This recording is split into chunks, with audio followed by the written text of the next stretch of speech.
En la Casa del Lago, Diego Enrique Osorno, reportero y escritor, habló del trabajo de los periodistas y el riesgo que existe en Veracruz al ejercerlo. O tratamos de contar lo que pasa o nos exiliamos. Aquí en Veracruz hay una situación de muy alto riesgo para los compañeros periodistas. Este gobierno de Javier Duarte se ha empeñado, por un lado, en hacer este tipo de eventos magnos, espectaculares, y al mismo tiempo reprimir y encarcelar a gente que lo critica en Twitter, o acosar a periodistas por tratar de reseñar lo que pasa, el problema de violencia. Yo conozco por lo menos a 3 periodistas de Veracruz que tuvieron que irse de aquí ante ese acoso y ante esas amenazas, y que ahora viven en Estados Unidos con mucho miedo, con mucha nostalgia, en un exilio pues, totalmente desafortunado, ¿no? Porque en teoría México es un país donde las garantías civiles, como la libertad de expresión, tendrían que estar garantizadas, pero no lo están.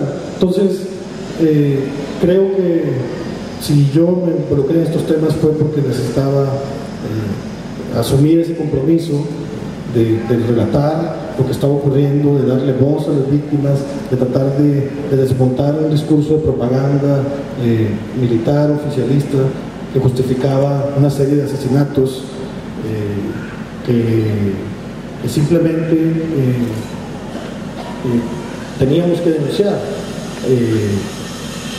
Hay compañeros que no pudieron porque fueron asesinados. También aquí en Veracruz, en este gobierno, han sido 14 periodistas, o hay 4 periodistas desaparecidos. Por ellos también es más importante hacer este trabajo, poder documentar esto.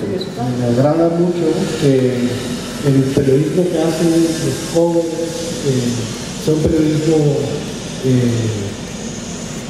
idealista, es un periodismo crítico, porque si no sería todavía más difícil remontar como estas estructuras de los medios de comunicación, donde hay un oficialismo excesivo, donde hay un problema, una enfermedad del oficialismo, y si no hubiera una generación que venga empujando, que venga tratando de ejercer un periodismo con rebeldía, pues estaríamos más abandonados. También recordó a la corresponsal de Proceso, Regina Martínez. El caso de Regina es muy significativo. Ella es la corresponsal de Proceso, que es la revista más crítica que existe en México, una revista que desde el 78, que fue fundada, ha mantenido una actitud sumamente analítica y asertiva sobre la realidad política en México, que ha vivido ataques de gobierno, de otros presidentes, incluso como Luis Echeverría,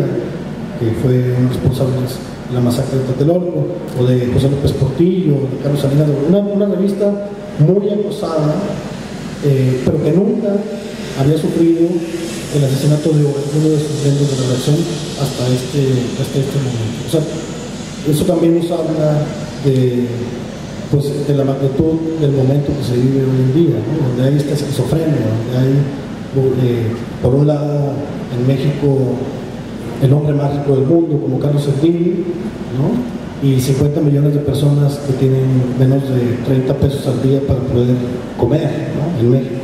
O sea, estas desigualdades, estas esquizofrenias que vive el país, donde, vuelvo a decirlo, tenemos gobiernos como el de Veracruz, que no protegen a los periodistas, que incluso acosan al trabajo periodístico independiente, y al mismo tiempo organizan festivales culturales donde vienen premios Nobel de la Paz, o donde vienen gente enaltece la libertad de expresión en el mundo, ¿no? En esta charla, Diego Enrique Osorno resumió el contenido de su libro Slim, el hombre más rico del mundo, en el que se revive el movimiento de la paz encabezado por el poeta Javier Sicilia.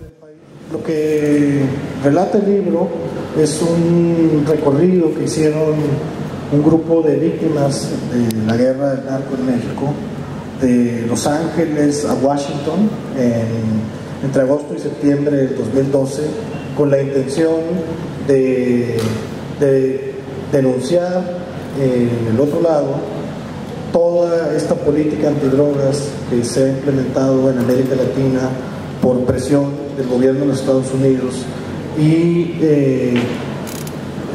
también evidenciar como estas fallas trágicas que han llenado de sangre, de corrupción en México, que tiene 4 hijos desaparecidos, a la que desaparecieron primero 2 hijos en Guerrero y luego otros 2 hijos aquí en Veracruz, hacia el lado de Tuxpan, al norte.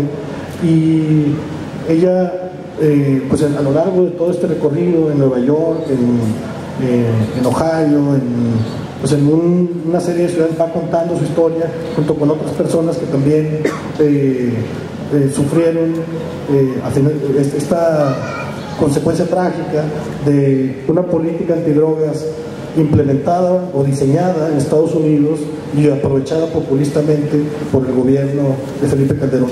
Entonces yo lo que trato de hacer en el libro es como un registro diario de cada uno de esos recorridos que vamos haciendo con los familiares, con las víctimas, intercalado con un perfil sobre Javier Sicilia, donde tenemos una conversación en la que Javier va hablando de su relación con la poesía, de lo extraño que es que un poeta se convierta en el representante de todas las víctimas en México, donde él va hablando también de su frustración por no ser un político, por ser un antipolítico, por ser alguien que no puede ayudar mejor a darle la vuelta a esto que pasa. En esta charla el periodista dijo que confía en que la Gendarmería sea la solución para la inseguridad que se vive en México.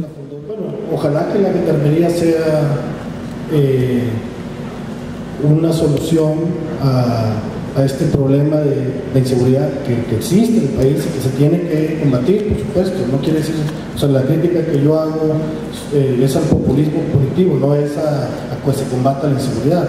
Ojalá que la Gendarmería sea un esfuerzo más estructurado, con reglas, con una vigilancia, una supervisión adecuada, y no lo que hacía el ejército.